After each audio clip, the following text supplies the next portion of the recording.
आदर्श आगरी युवक मंडळ 12व्या वधूवर शाखेचे उद्घाटन सोहळा नेरळ येथील दुर्वांकूर बंगला मातोश्री नगर पूर्व येथे पार पडला। रविवार दिनांक 6 एप्रिल 2025 रोजी नेरळ येथे वधूवर सूचक मंडळाचे उद्घाटन सोहळा संपन्न झाला आहे। यात प्रथम प्रतिमा पूजन करून दीप प्रज्वलन करण्यात आले व आलेल्या मान्यवरांचे स्वागत करण्यात आले।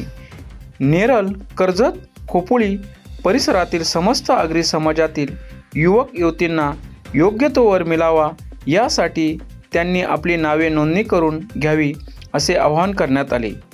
या कार्यक्रमाप्रसंगी प्रमुख उपस्थिती लाभलेले मान्यवरांनी मार्गदर्शन करून आदर्श आगरी युवक मंडळ तसेच प्रभाकर गवळी व पूनम गवळी या शुभेच्छा देण्यात आल्या।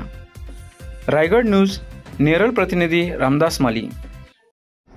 समाज एकवटण्यासाठी 1985 साली आदर्श अग्रेसन मासिकाचा जन्म झाला। तिथून पुढे 21 वर्ष प्राध्यापक प्रमोद ठाकूरांनी ज्या ज्या समाजाशी संबंधित गोष्टी त्या करण्यासाठी जीवापाड मेहनत घेतली। सर्वात पहिल्यांदा समाज एकवटण्यासाठी आदर्श अग्रियुवक मंडळातर्फे या आदर्श अग्रियुवक मंडळाचा जन्मच विद्यार्थी गुणगौरव समारंभातून झाला।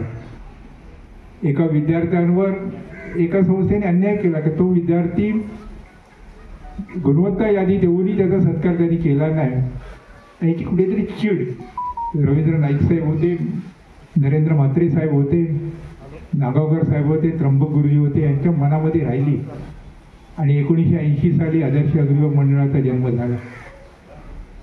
तेव्हापासून आज तागायत विद्यार्थी गुणगौरव समारंभ कधीही बंद झाला नाही। एक करोनाचा काळ जरी होता तरी आपण वेगळ्या पद्धतीने त्या विद्यार्थ्यांपर्यंत पोहोचलो।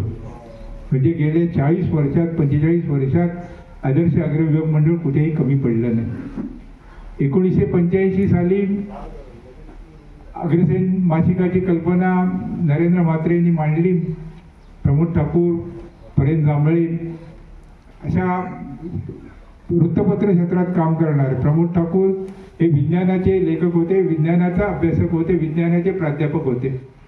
लंडनला जाऊन त्यांनी त्या काळात कॉम्प्युटर म्हणजे काय, संगणक म्हणजे काय याचा अभ्यास करून तो आपल्या शाळेपर्यंत पोहोचवला होता। हे सर्व करत असताना सुद्धा प्रमोद ठाकूरांनी कधीही आपल्याशी वेगळं असं काही दाखवण्याचा प्रयत्न केला नाही। मी एक प्राध्यापक, सर्व कार्यकर्त्यांना बरोबर घेऊन काम करायचं हे त्यांचं ध्येय होतं। पुढे समाजामध्ये एक थोडीशी दरी निर्माण झाली। मुला मुलींची लग्न जमणं हा कठीण काळ होऊन गेला। मी तर त्या मुलींचं अभिनंदन करीन, आज नासापर्यंत आपल्या मुली पोहोचलेल्या आहेत। परंतु हे करत असताना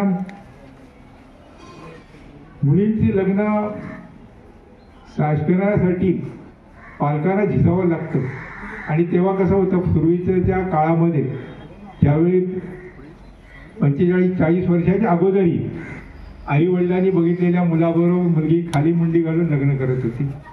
थोडासा काळ बदलला आणि मग असती मुलं मुली बघण्याचा कार्यक्रम सुरू झाला।